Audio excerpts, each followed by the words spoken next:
Protection of the nation from foreign terrorist entry into the United States. There's such a high level of fear here. People don't know what could happen to them. You will be arrested if you cross here. You are home. Thank you. Welcome home. This is the beginning of Islam taking over Canada. And I'm not the only one that feels that way. Any new decision, they decide to deposit me to Syria. At that time, I will be killed.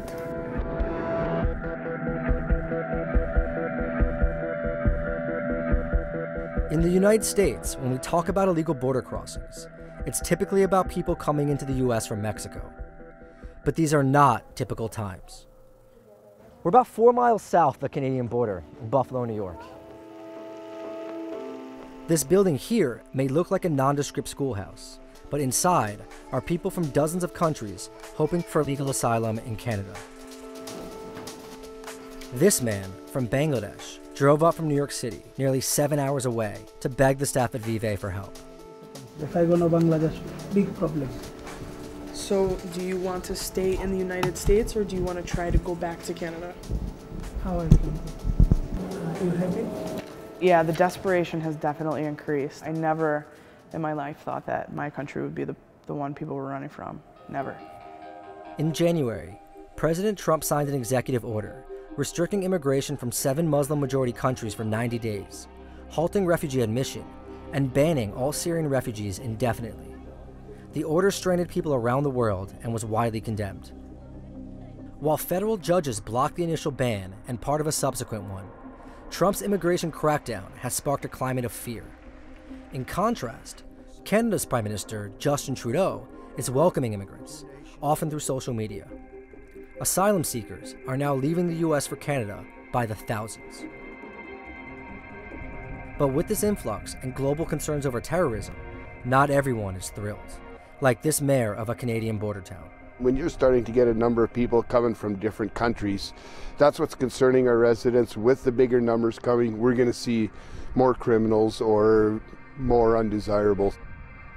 Vive mainly helps asylum seekers with immediate family members in Canada, though they also support a small number of people who want to stay in the US. What do we have right here? So this is the list of everyone who's going to the border tomorrow. Once people realize, everyone rushes in. Can I see it? How many, Sure. what, So 10 names? 11 yeah, names? 7, 8, 9, 10, 11, yeah. I'm just looking at the countries, 3 Nigerians, 7 people from Yemen, and a Haitian.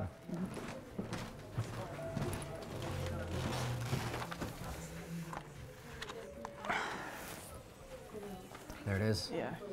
Wow, and this is all the names that have been sent that are waiting for an appointment. Yeah. God, this looks like a couple hundred. Yeah. Yeah. It's about 250. Wow. Yeah. And that's just us. I mean, we're just one organization. It's not possible to claim asylum in both countries. After 9/11, the US and Canada signed the Safe Third Country Agreement. It states that refugees must seek protection in the first of the 2 countries they enter. Asylum seekers from around the world, including some from Vive, are flocking to this small town in upstate New York. It's become one of the busiest crossing points for people fleeing Trump's America.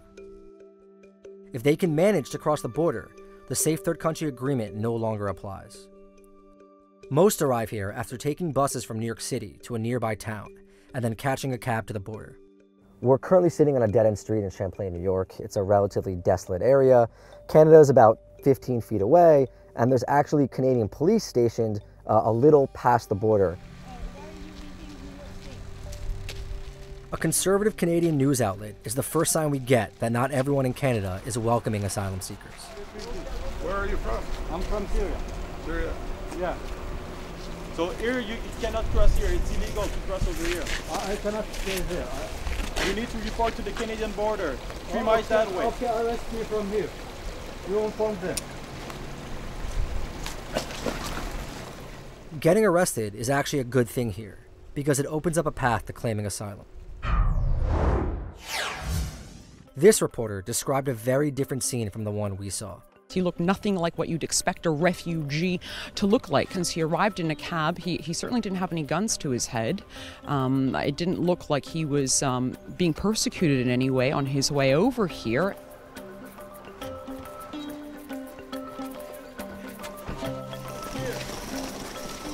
understand English? Parlez français? English? You will be arrested if you cross here. Report to the border. You have child.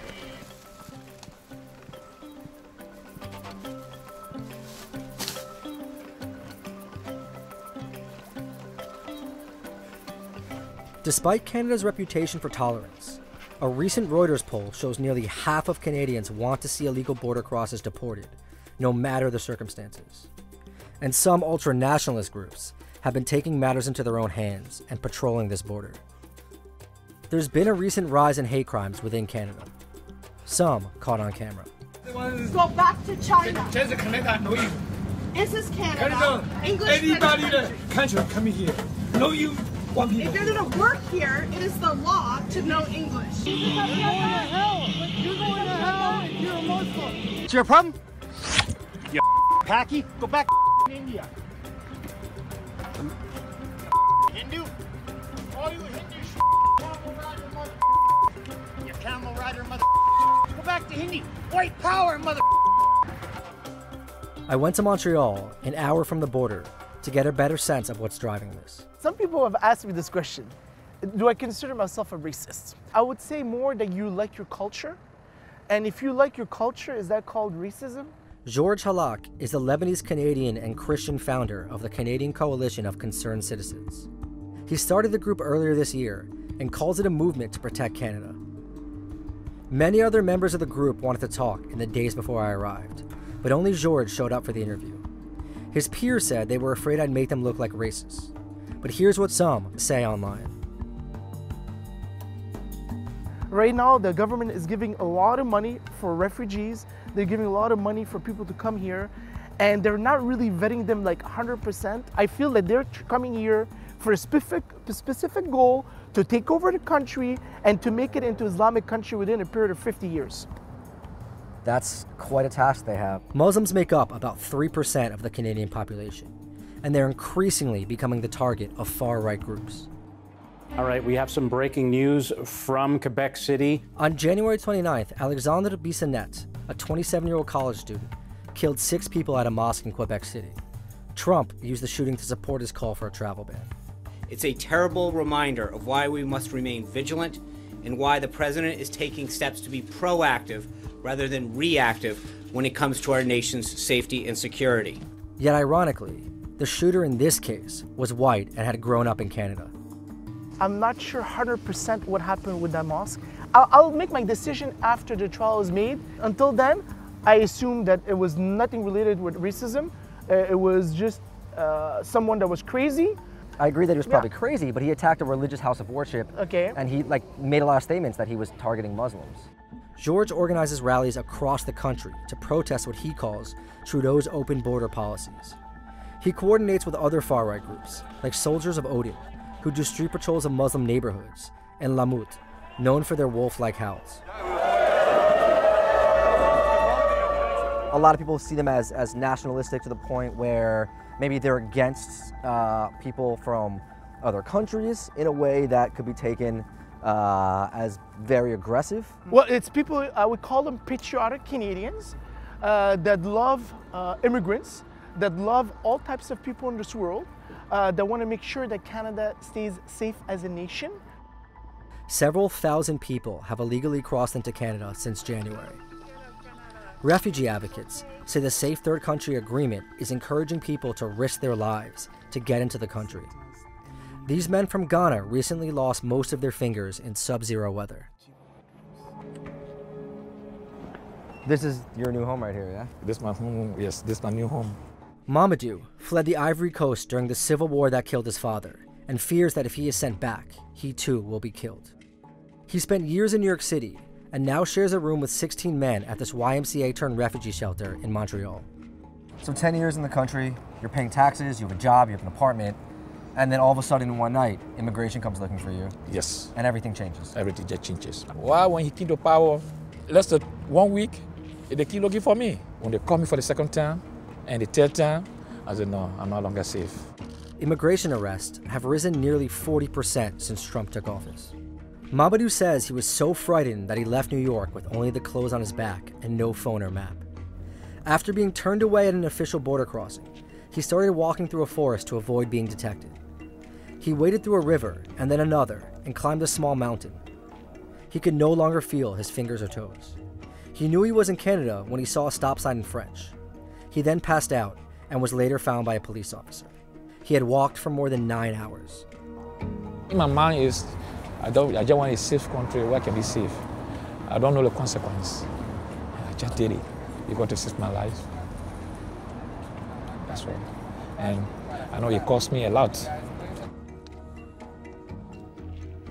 I went with Mamadou as he prepares to meet the police officer who rescued him.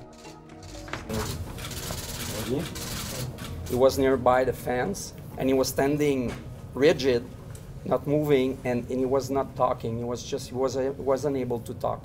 Telling me I don't even know, because I already lost conscience. But when I got to the hospital, and he was by my side. So once again, thank you so much for saving my life. That's my pleasure. It's a feel-good press conference for the RCMP, but it's clear they don't intend to answer any political questions. Vous avez dit, je comprends pourquoi les gens font ça.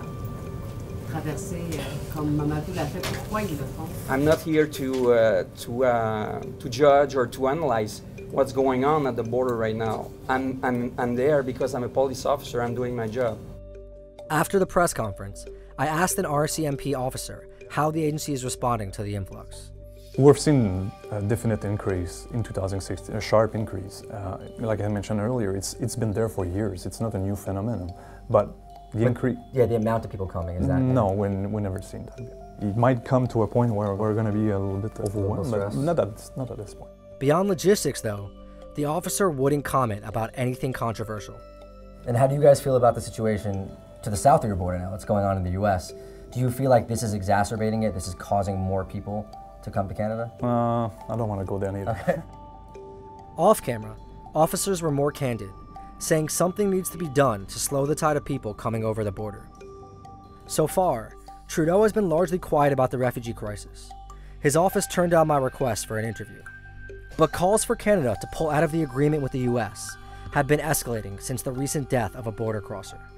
The woman, who is believed to be a citizen of Ghana, was found in a field about half a mile from the Canadian border near the tiny town of Noyes, Minnesota. The body of Mavis Otutie, a 57-year-old from Ghana, was discovered in a farmer's field. She'd been living in the US, and it was believed she was trying to join her daughter in Canada. Hi. Zane is a Syrian activist and graduate student who crossed illegally into Quebec from New York just 1 week before I met her. What do you think of Montreal so far? Yeah, I like it. Yeah? Yeah. I join her as she heads to the home of a woman who runs a domestic violence shelter here. She started taking in asylum seekers from some of the countries subject to Trump's travel ban. Yeah. You lived through the siege of East Aleppo. And what was that like? What was, day to day? There were a lot of bombings, a lot of people. We lost them, my friends. Zane says she was jailed for over a year for working as a nurse in a rebel-held hospital and participating in protest against the Assad regime. You spent 14 months in jail. You lived through this horrible siege. You finally escaped and you came to the United States, but you didn't want to stay in the United States. بأمريكا ما كنت أبداً مرتاحة، ما كنت عم أحسن نام، يعني إنه بأي لحظة حيطلع قرار حيقبلوني حيرجعوني وما ممكن إنه ترجعني على بلدي ورجعني على سوريا وأنا هنيك ممكن إنه أرجع أعتقل أو انقتل. She decided to head north after seeing how Trudeau was greeting refugees. Thank you. You are home. Thank you. Welcome home. He just say to refugees, welcome. I saw in news every day, they welcome the refugees. Zane's status here remains uncertain. Like Mamadou, she initially tried to enter the country at a legal crossing, but when denied, she walked across the border. That drastically reduces her chances of getting asylum.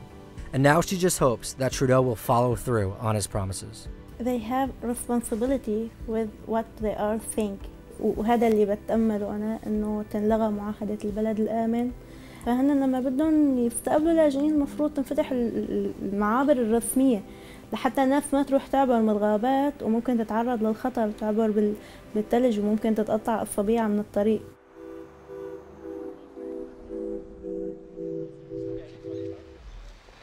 Hey, this is Danny Gold with AJ Plus. You can check out the rest of our Divided America series, where we examine the tech elite embracing the prepper movement, refugees fleeing the US for Canada, the battle over land rights in America, and the attempt to defund Planned Parenthood right now on the AJ Plus YouTube channel.